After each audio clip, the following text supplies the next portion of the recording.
Papa est toujours là. Il est toujours là, je peux le témoigner. Alors, 10 septembre, c'est la journée de Papa Oshofa. Ils sont revenus un peu sur son parcours dans l'église de Christianie Céleste, avant son appel à Dieu.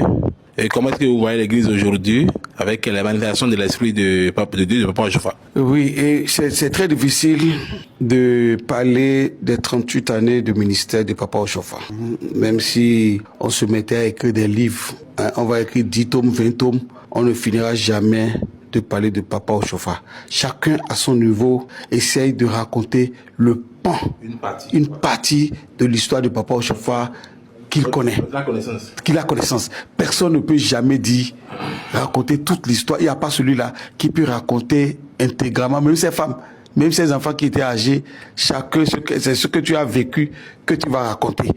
Il y a eu tellement d'événements dans la vie de papa que c'est pour moi, parce qu'un homme ne peut pas réaliser ce que papa a réalisé en 38 années.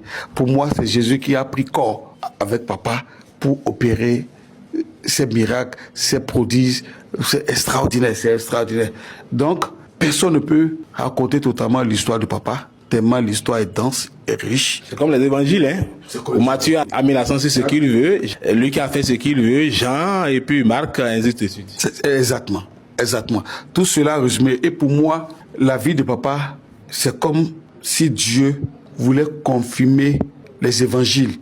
Parce que si on racontait l'histoire de Jésus-Christ, les gens allaient dire, c'est peut-être un conte de fées. Ce qui s'est passé depuis des milliers d'années, que ce n'est pas possible, ça ne peut pas se réaliser. Mais en notre époque, en notre temps, de la même manière que Jésus a ressuscité les morts, papa a ressuscité les morts. Jésus a ouvert les yeux pour les aveugles. Papa l'a fait. Papa a fait trop de choses.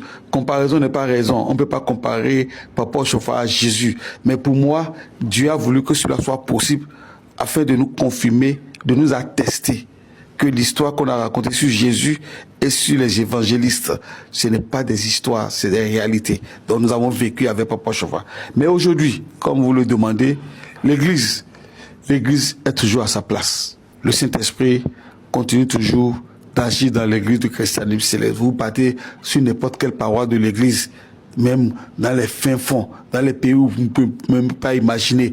Il suffit seulement que vous trouvez un salon, que vous mettez la croix, chandelier, tel que Papa Oshofa l'a ordonné, tel qu'il a reçu et nous a laissé, vous mettez là, le Saint-Esprit descend.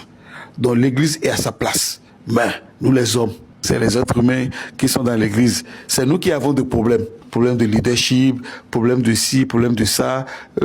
Ça n'a rien à voir avec le Saint-Esprit.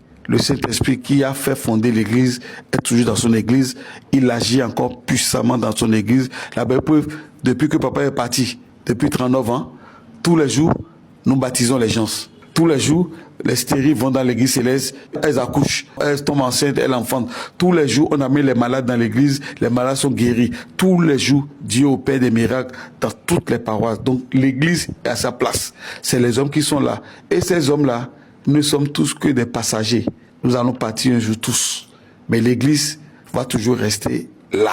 Parce que Dieu a dit à Papa Oshofa que cette église vivra éternellement. Donc l'église est là. Le Saint-Esprit agit tout le temps dans l'église. C'est les hommes qui ont des problèmes. Et les hommes, nous sommes passagers, on va tous partir. Nos enfants vont venir, nos petits-enfants vont venir. Mais nous, on va partir un jour. On va partir, mais l'église serait toujours là. Ah, une des manifestations, c'est la paroisse Saint-Jonas Oshofa.